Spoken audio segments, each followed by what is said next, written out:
Hello, जय हिंद दोस्तों। मैं उपेंद्र सिंह आज आप सभी के लिए लेकर आया हूं एक और बेहतरीन फैक्ट चेक। तो देखते हैं कौन सा फैक्ट हमारा इसमें सही है। तो कह रहा है कि निम्नलिखित कथनों में से कौन सा कथन सही है। पहला कथन है कि एक सम संख्या और विषम संख्या का अंतर क्या एक सम संख्या हो सकता है। देखो, सम संख्या जैसे मैंने कहा ही भाई 4, विषम संख्या जैसे मैंने कहा 1, इनका डिफरेंस कितना है आप कहेंगे सर 3। भाई देखो, 4 में से अगर 1 घटाया तो 3 आया। 3 कैसी संख्या है? एक भाई विषम संख्या है, और 3 विषम संख्या, जबकि ये क्या कर रहा है कि भाई सम होना चाहिए। तो ये वाली बात हमारी गलत है। फिर कह रहा है कि दो विषम संख्या, कोई भी दो विषम संख्या लो, जैसे मैंने कहा एक 3 लिया मैंने और एक 5 लिया। एक सम संख्या, एक संख्या मैंने जैसे ली भाई 2। अब इन सभी का कह रहा है योग करो। आप कहेंगे सर 5 3 8 और 2 10, तो ये क्या आ रहा है? आप कहेंगे सर इनका जो योग आ रहा है एक संग संख्या आ रहा है। हाँ भाई, ये वाली जो फैक्ट है हमारा सही है। बाकी दोनों फैक्ट को भी चेक करते हैं कि ये सही है या गलत है।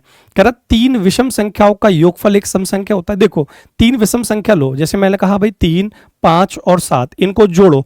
आपको सर 7 और 5 12, 12 और 3 कितने होते हैं? 15। भाई ये क्या आ गया आपका विषम, ये क्या कह रहा है? सम। तो ये फैक्ट क्या हो गया हमारा? गलत हो गया। फिर कह रहा 3 विषम संख्याओं का गुणनफल एक सम संख्या होता है। कोई भी 3 विषम संख्या लो, जैसे मैंने कहा 1 गुणा 3 गुणा 5, तो ये कितना होगा? आप कहेंगे सर 5 दिया 15, और 15 कैसा है सर? विषम है। इसका मतलब ये फैक्ट भी क्या है आपका?